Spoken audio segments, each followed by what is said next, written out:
ನಮಸ್ಕಾರ ವೀಕ್ಷಕರೇ, ಜಾನಕಿ ಟಿವಿ ಸುದ್ದಿವಾಹಿನಿಗೆ ಸ್ವಾಗತ. ನಾನು ನಿಮ್ಮ ಎಂ ಮಹದೇವಸ್ವಾಮಿ. ಗುಂಡ್ಲುಪೇಟೆ ತಾಲೂಕಿನ ಸ್ಕಂದಗಿರಿ ಪಾರ್ವತಿ ಬೆಟ್ಟಕ್ಕೆ ಸೋಮವಾರ ಮೈಸೂರಿನ ಸಚ್ಚಿದಾನಂದ ಗಣಪತಿ ಆಶ್ರಮದ ಅವಧೂತ ಸಚ್ಚಿದಾನಂದ ಸ್ವಾಮೀಜಿ ಅವರು ಸೋಮವಾರ ತಾಲೂಕಿನ ಸ್ಕಂದಗಿರಿ ಪಾರ್ವತಾಂಬ ಬೆಟ್ಟಕ್ಕೆ ಭೇಟಿ ನೀಡಿದರು.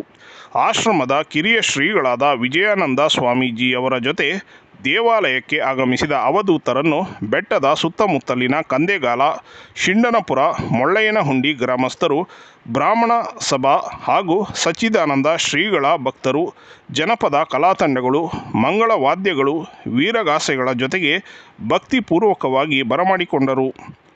ಇನ್ನು ಇದೇ ಸಂದರ್ಭದಲ್ಲಿ ತಾಲೂಕು ಬ್ರಾಹ್ಮಣರ ಸಂಘದ ಅಧ್ಯಕ್ಷ ಗೋಪಾಲಕೃಷ್ಣ ಭಟ್, ಕಾರ್ಯನಿರ್ವಾಹಕ ಅಧಿಕಾರಿ ರಮೇಶ್ ಮೇಷ್ಟ್ರು, ಚಾಮರಾಜೇಶ್ವರ ದೇವಾಲಯದ ಪ್ರಧಾನ ಅರ್ಚಕರಾದ ನಾಗರಾಜ ದೀಕ್ಷಿತ್, ಪ್ರದೀಪ್ ದೀಕ್ಷಿತ್, ಮಾಜಿ ಶಾಸಕರಾದ CS ನಿರಂಜನ್ ಕುಮಾರ್ ಸೇರಿದಂತೆ ಹಲವರು ಹಾಜರಿದ್ದರು.